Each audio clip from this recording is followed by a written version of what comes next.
पिछले वाले क्लास में हम लोगों ने डिस्कस किया था सर्कुलर लूप के बारे में और सोलेनॉइड के बारे में। बेसिकली सर्कुलर लूप में मैग्नेटिक फील्ड का डायरेक्शन किस प्रकार से हम डिनोट करते हैं हम लोग पता कर चुके थे, और सोलेनॉइड भी एक तरीके से क्या होता है हम लोग जान चुके थे। बेसिकली सोलेनॉइड कुछ नहीं है, वो एक बेसिकली बार मैग्नेट के तरह ही बिहेव करता है। जो बार मैग्नेट का फीचर है वही फीचर आपको सोलेनॉइड में देखने को कल मिला था, ठीक है। और कल हमने आपको बताया था, लास्ट में यहाँ पे हमने लिखा था कि सोलेनॉइड का इस्तेमाल हम लोग इलेक्ट्रोमैग्नेट बनाने के लिए करते हैं, और इलेक्ट्रोमैग्नेट एक ऐसा मैग्नेट है जो कि आप घर पे बना सकते हैं, ठीक है, उसमें तो कोई दिक्कत नहीं था। चलिए आज हम लोग अपना एक नया टॉपिक शुरू करेंगे। टॉपिक का नाम होगा आपका force on a current carrying conductor in a magnetic field. हालांकि टॉपिक का नाम बहुत बड़ा है, आपको एक बार में बिल्कुल समझ में नहीं आएगा कि ये किस चीज के ऊपर बात हो रहा है, लेकिन थोड़ा सा यदि आप इसको ब्रेक करके समझोगे ना आपको समझ में आ जाएगा। लेकिन हम बोलेंगे कि अभी आप उसको समझो मत, क्योंकि थोड़ा सा आप पढ़ लो, समझना आपको वो अपने आप आ जाएगा। तो थोड़ा सा आप केवल पढ़ लो, अभी टॉपिक क्या कह रहा है उसको भी फिलहाल आप इग्नोर करो, क्योंकि अभी फिलहाल आपको समझ में बिल्कुल नहीं आएगा। क्योंकि आप खुद देखो इसमें दो तीन वर्ड बहुत इंपॉर्टेंट है। Force on a current carrying conductor in a magnetic field.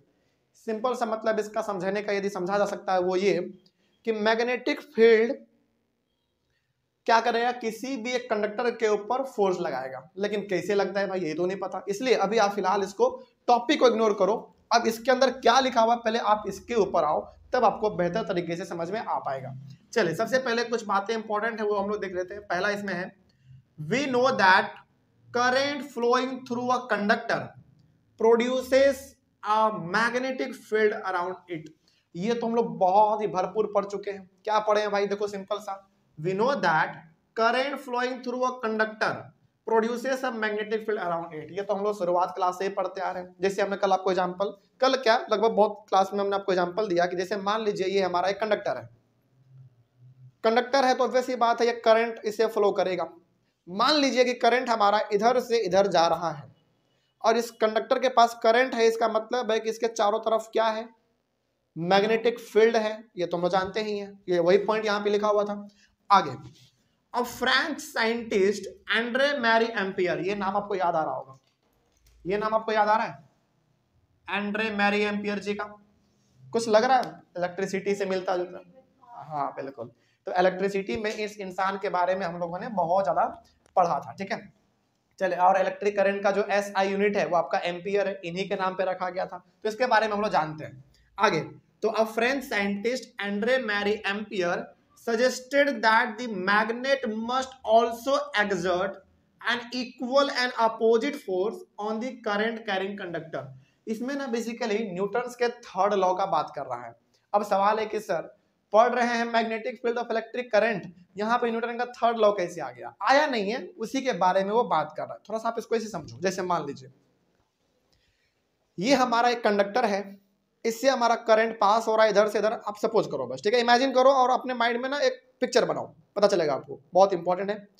आपका ये कंडक्टर है, करंट इधर से इधर बह रहा है, तो ऑब्वियस ही बात है ये किसके तरह बिहेव करेगा, एक मैग्नेट की तरह बिहेव करेगा। तो इसके चारों तरफ क्या प्रोड्यूस हो गया, एक मैग्नेटिक फील्ड प्रोड्यूस हो गया। ओके, अब आप क्या करो, अपने हाथ में एक मैग्नेट ले लो। चलो मान लो कि मेरे पास ये मैग्नेट है।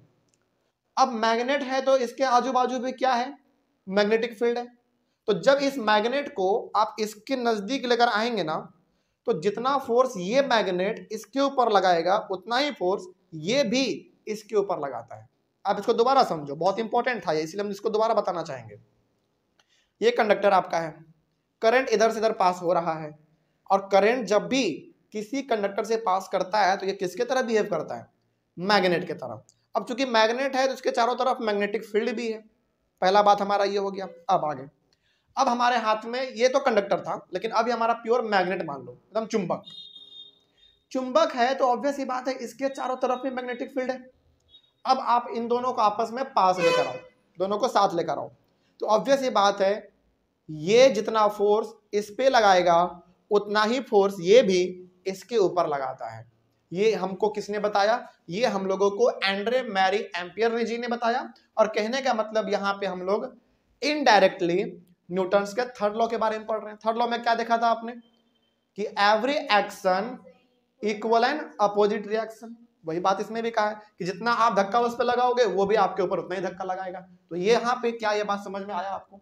बहुत इंपॉर्टेंट था ना ये। चलिए अब इसमें आपने क्या देखा, बहुत इंपॉर्टेंट ये भी है, जितना फोर्स ये लगाएगा इस वाले पे उतना ही ये भी लगाएगा इसके ऊपर, ठीक है। लेकिन किसी एक में मूवमेंट तो जरूर आएगा ना, यानी कि जो ज्यादा फोर्स लगा दिया, ज्यादा नहीं लगा के लगाएगा तो दोनों बराबर, लेकिन जिसका मास कम रहेगा यानी कि जो छोटा रहेगा वो जल्दी खिसक जाएगा। जैसे एग्जांपल के तौर पे हम लोग क्या देखते हैं, चलो आपको थोड़ा सा ना कुछ रिकॉल कराते हैं, बहुत इंपॉर्टेंट चीजें हैं। जैसे मान लीजिए कि उधर से ट्रक आ रहा है और इधर से हम क्या कर रहे हैं, उसके ऊपर से धक्का लगा रहे हैं। तो न्यूटन का थर्ड लॉ तो ये जरूर कहता है कि आप जितना धक्का उस पे लगा रहे हैं ट्रक पे, ट्रक भी आपके ऊपर उतना ही धक्का लगा रहा है। लेकिन इसके बावजूद हम क्यों पीछे हट जा रहे हैं, ट्रक को क्यों नहीं हम धकेल पा रहे हैं? क्योंकि यहाँ पे एक फैक्टर और मायने रखता है, वो है हमारा मास का। ट्रक के कंपैरिजन में मेरा मास कुछ है क्या? कुछ नहीं है। एक बार रौंद देगा पूरी तरीके से हम सपाचट हो जाएंगे, है ना। तो वही बात यहाँ पे कहा जा रहा है कि आप जितना फोर्स लगा रहे हैं ट्रक पे, ट्रक आपके ऊपर भी उतना ही फोर्स लगा रहा है, लेकिन आपका मास कम होने की वजह से वो आपको धक्का मार दे रहा है। तो वही बात यहाँ पे भी है कि एक कंडक्टर आपका ये है, इसके चारों तरफ मैग्नेटिक फील्ड है, ये आपका एक चुंबक है, इसके चारों तरफ भी मैग्नेटिक फील्ड है। इन दोनों को आपस में आप पास लेकर आओगे ना तो दोनों दूसरे के ऊपर फोर्स तो बराबर ही लगाएगा, लेकिन जिसका मास यहाँ पे कम होगा वो खिसक जाएगा। जैसे मान लीजिए इसका मास कम है तो ये खिसक जाएगा, उधर डिस्प्लेस हो जाएगा। ये डिस्प्लेस होने का मतलब क्या होगा, इसमें मोशन आ गया ना। अब उसी के बारे में आप समझेंगे और बेसिकली हम लोग अब बात करने वाले हैं फ्लेमिंग्स के लेफ्ट हैंड के रूल के बारे में।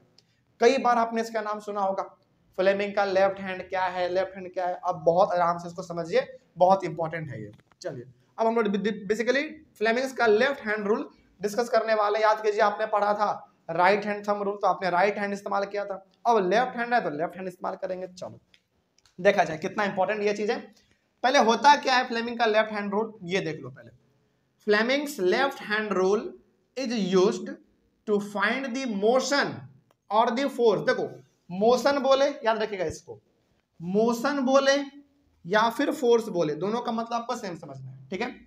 तो Fleming's left hand rule is used to find the motion और the force acting on the conductor. अब बताइए, इसको बताने से पहले आप ये बताइए कि राइट हैंड थंब रूल हम लोग क्यों इस्तेमाल करते थे? मैग्नेटिक फील्ड के डायरेक्शन को पता करने के लिए। फ्लेमिंग का लेफ्ट हैंड रूल हम लोग इस्तेमाल करते हैं किसी भी कंडक्टर का मोशन या फिर फोर्स को पता करने के लिए। जैसे अब यहाँ पे हमने आपको एग्जांपल दिया था कि हमारा ये कंडक्टर है जो कि मैग्नेट की तरह बिहेव कर रहा है, ये हमारा प्योर मैग्नेट है तो इसके तरफ भी मैग्नेटिक फील्ड है, इसके पास भी मैग्नेटिक फील्ड है, दोनों एक दूसरे के ऊपर बराबर फोर्स लगाएगा, लेकिन जिसका मास कम होगा वो खिसक जाएगा। खिसक गया इसका मतलब इसके पास क्या आया बताओ? मोशन आ गया ना। अच्छा मोशन आने का मतलब क्या है? इसके ऊपर फोर्स लगा होगा तभी तो मोशन आया। जैसे मान लीजिए हम यहाँ पे ना चुपचाप ऐसे खड़े हैं, लेकिन हम मोशन में कब आएंगे? जब कोई पीछे से धक्का मार देगा। धक्का मार रहा है मतलब कि मेरे बॉडी के ऊपर वो फोर्स लगा रहा है, और जैसे ही पीछे से कोई धक्का मारेगा मेरे बॉडी पे फोर्स लगाएगा, वैसे हम मोशन में आ जाएंगे। तो मोशन बोले या फोर्स बोले, दोनों का मतलब यहाँ पे आपको सेम समझना है, ठीक है। तो हम लोग बेसिकली इसमें यही देखने वाले हैं कि किसी कंडक्टर का मोशन किस डायरेक्शन में होगा, यानी कि यदि किसी कंडक्टर के ऊपर फोर्स लग रहा है तो वो किधर मूव करेगा, उसका डायरेक्शन क्या होगा। जैसे मान लीजिए कि हमारा ये कंडक्टर है, यदि इसके ऊपर फोर्स लग रहा है तो ये किधर की ओर मूव करेगा? इधर, इधर, ऊपर, नीचे, किधर। तो बेसिकली लेफ्ट हैंड फ्लेमिंग का लेफ्ट हैंड रूल हम लोग क्या इस्तेमाल करने के लिए करते हैं? कंडक्टर के मोशन या फिर फोर्स के डायरेक्शन को पता करने के लिए करते हैं, ठीक है। हालांकि अभी इसका प्रैक्टिकली आपको दिखाएंगे ना, बहुत आराम से आपको ये समझ में आ जाएगा। आगे बढ़ते हैं फिर अगला, यही आपका फ्लेमिंग लेफ्ट हैंड रूल का डेफिनेशन इतना बड़ा, यदि आ जाए एग्जाम में तो आपको ये लिखना पड़ेगा यहां से लेकर यहां तक। अब इसके बारे में थोड़ा सा डिस्कस करते हैं, ये क्या कह रहा है, बहुत इंपॉर्टेंट है, देखिए ध्यान से। Stretch the thumb, forefinger and middle finger of left hand such that they are mutually perpendicular. Mutually perpendicular का मतलब होता है कि आपस में बिल्कुल परपेंडिकुलर, एकदम साथ में होना चाहिए, एकदम 90 डिग्री का एंगल बनना चाहिए। अब ये क्या कह रहा है, अपना लेफ्ट हैंड लो बनाइए, मेरे साथ बनाइएगा आप लोग सबको, ठीक है, आप लोग भी और आप लोग भी। लेफ्ट हैंड ऐसे करो, इसमें आपका 3 उंगली बहुत इंपॉर्टेंट है, ये और ये दोनों का कोई काम नहीं है, ठीक है। अब सबसे पहले आप इसको ऐसे करो। अच्छा, कई लोगों का ना ये बिल्कुल ऐसे रहता है, सीधा नहीं होता।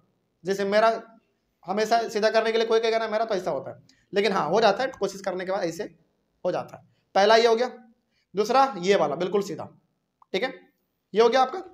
अब ये वाला खोलो कुछ इस तरीके से, ध्यान रहे कुछ ऐसा होना चाहिए, ठीक है। ये वाला ना बिल्कुल इस तरीके से करो, ऐसे देख लो, ये बिल्कुल सीधा, ये इधर बिल्कुल सीधा और ये इधर बिल्कुल सीधा, हो गया। चलो इस तरीके से आपको स्ट्रेच करना है अपना लेफ्ट हैंड, 3 फिंगर, ये और ये, ठीक है। चलो आगे बढ़ते हैं। थंब मतलब समझ में आता है आपको, ये अंगूठा बोल रहा है।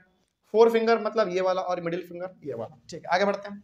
लेकिन तीनों कैसा होना चाहिए, म्यूचुअली परपेंडिकुलर होना चाहिए, मतलब कि तीनों आपस में एक दूसरे के साथ परपेंडिकुलर। जैसे आप ध्यान से देखो, केवल इन दोनों के पहले देखो बारे में, इन दोनों के बारे में बिल्कुल परपेंडिकुलर है।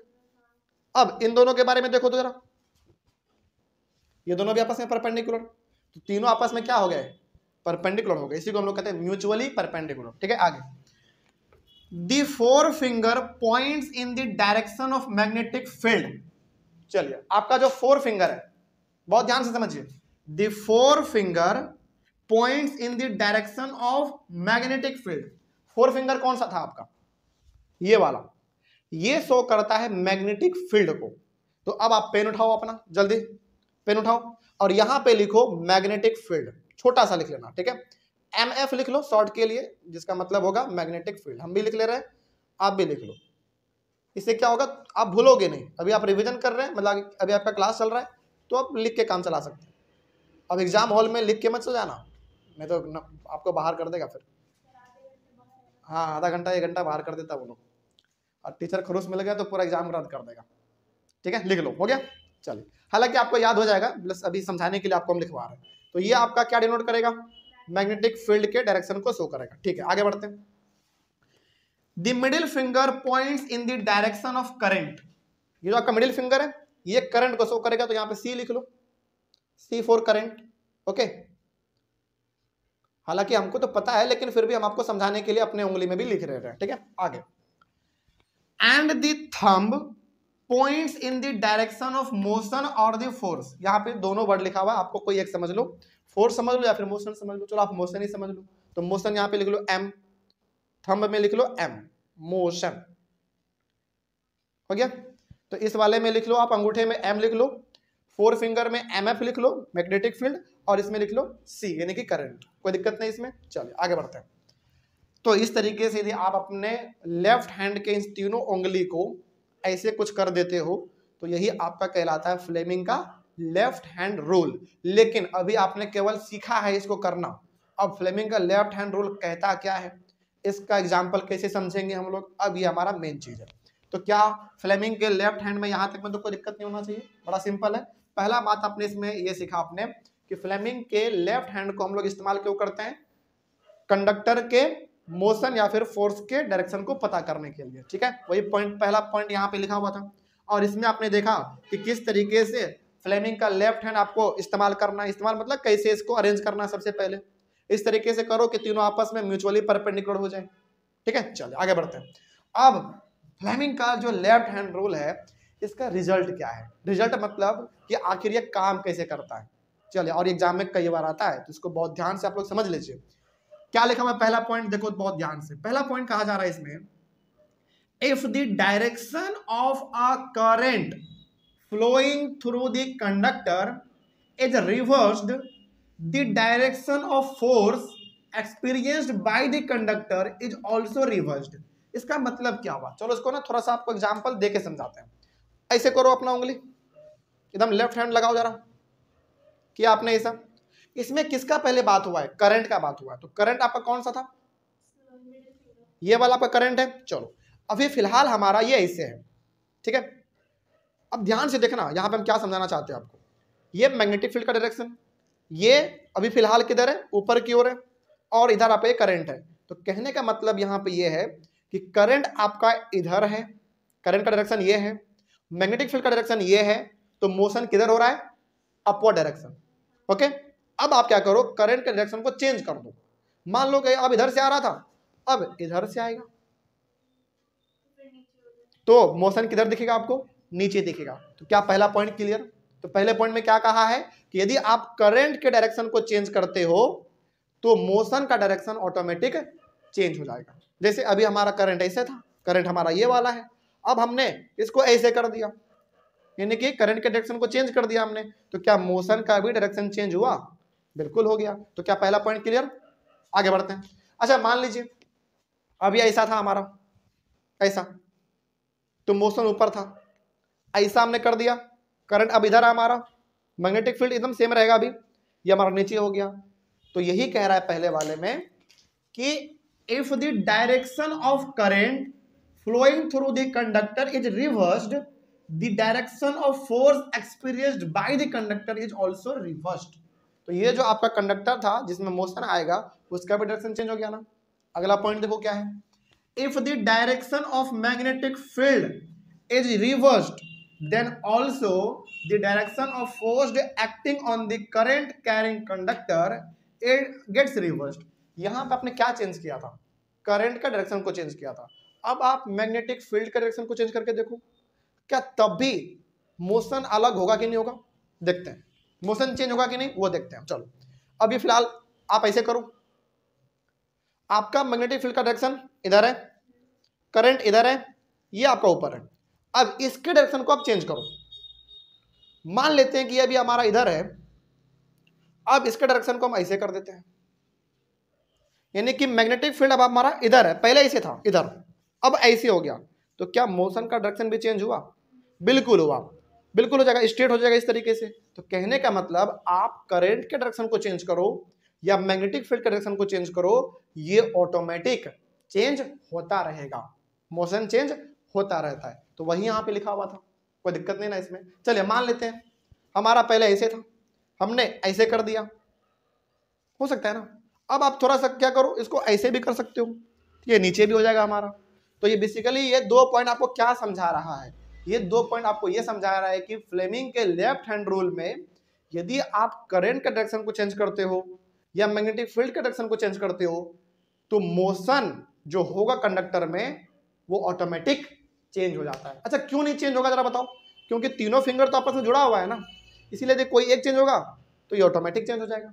ठीक है, अगला पॉइंट क्या लिखा हुआ देखो, it shows that the direction of the force on the conductor depends upon the direction of current and the direction of the magnetic field. तो वही यहाँ पे कहा गया है कि कंडक्टर का जो मोशन है कि वो किधर मूव करेगा वो डिपेंड करता है करंट के डायरेक्शन पे और मैग्नेटिक फील्ड के डायरेक्शन में। अभी आपने देखा कि करंट का डायरेक्शन हमारा यदि ऐसे था तो मोशन ऊपर था, करंट का डायरेक्शन हमने उधर कर दिया था तो मोशन नीचे हो गया। उसी प्रकार से मैग्नेटिक फील्ड भी हमारा इधर था, डायरेक्शन इधर इधर इसका है तो ये ऊपर था, हमने इसको नीचे कर दिया मैग्नेटिक फील्ड के डायरेक्शन को तो ये हमारा उधर चला गया। तो बताओ कंडक्टर का जो मोशन है, कंडक्टर का जो मोशन है वो किन दो बातों पे डिपेंड करेगा? करंट, मैग्नेटिक फील्ड पे डिपेंड करता है, वही बात इसमें लिखा गया था। आगे बढ़ते हैं, नेक्स्ट पॉइंट इसमें, the force acting on the conductor is maximum when the direction of current in the conductor is at right angles to the direction of the magnetic field. अब कई बार ना ये भी सवाल पूछा जाता है कि कंडक्टर में मोशन, यानी कि कंडक्टर में मोशन सबसे ज्यादा कब देखने को मिलेगा? तब देखने को मिलेगा जब ये दोनों का दोनों आपस में क्या हो, राइट एंगल पे हो, यानी कि दोनों एक दूसरे के साथ क्या हो, परपेंडिकुलर हो। तो मोटा मोटी कहने का मतलब ये सीधा सा कह रहा है ये तीनों आपस में क्या होने चाहिए, परपेंडिकुलर होने चाहिए, तब जाकर इसमें मोशन आपको ज्यादा देखने को मिलता है। और तीनों परपेंडिकुलर होना ही चाहिए, तभी आप फ्लेमिंग के लेफ्ट हैंड को लगा पाएंगे, नहीं तो फिर गलत हो जाएगा। जरा सा भी ऐसे नहीं होना चाहिए, ऐसे नहीं होना चाहिए, कैसे भी नहीं, बिल्कुल एकदम परपेंडिकुलर, एकदम बिल्कुल सीधा। क्या इन चारों पॉइंट में कोई दिक्कत है? यदि आपसे फ्लेमिंग के लेफ्ट हैंड के बारे में केवल पूछे तो आपको केवल ये पॉइंट लिखना पड़ेगा, लेकिन यदि पूछे कि फ्लेमिंग का लेफ्ट हैंड का रिजल्ट क्या है या फिर वो किन किन बातों पर डिपेंड करता है, तो फिर आपको ये 4 पॉइंट लिखना पड़ेगा। ठीक है, लेकिन यह याद रखिएगा कि फ्लेमिंग का लेफ्ट हैंड रूल हम लोग हमेशा इस्तेमाल करते हैं कंडक्टर के मोशन को पता करने के लिए कि कंडक्टर किधर मूव करेगा, करंट का डायरेक्शन रहेगा, मैग्नेटिक फील्ड का डायरेक्शन रहेगा, तो करंट मतलब कंडक्टर हमारा किधर मूव करेगा, इसीलिए हम लोग फ्लेमिंग के लेफ्ट हैंड रूल को इस्तेमाल करते हैं। ठीक है, अब मेरे हिसाब से इस टॉपिक में कोई दिक्कत नहीं होना चाहिए आप लोगों को, बात समझ में आ गई है ना। तो यदि कोई चलते फिरते आपसे कोई पूछ दे कि बताओ फ्लेमिंग का लेफ्ट हैंड रूल हम लोग क्यों इस्तेमाल करते हैं, इसलिए करते हैं ताकि हम लोगों को कंडक्टर में जो मोशन प्रोड्यूस होगा यानी कि वो किधर मुड़ेगा उसका डायरेक्शन को पता कर सके, इसीलिए हम लोग फ्लेमिंग के लेफ्ट हैंड को इस्तेमाल करते हैं। ठीक है, अब इसमें 2-3 बातें आपको जो याद रखने हैं वो ये रखने हैं कि यदि आप करंट का डायरेक्शन को चेंज करते हैं तो मोशन का डायरेक्शन ऑटोमेटिक चेंज हो जाएगा। उसी प्रकार से यदि आप मैग्नेटिक फील्ड का डायरेक्शन को चेंज करते हैं तो मोशन ऑटोमेटिक चेंज हो जाएगा। तो कहने का मतलब कंडक्टर का जो मोशन है वो करंट और मैग्नेटिक फील्ड यही दोनों पे डिपेंड करता है। और बताओ कंडक्टर में मोशन सबसे मैक्सिमम कब होगा, ज्यादा कब होगा, उसमें मोशन देखने को मिलेगा कब?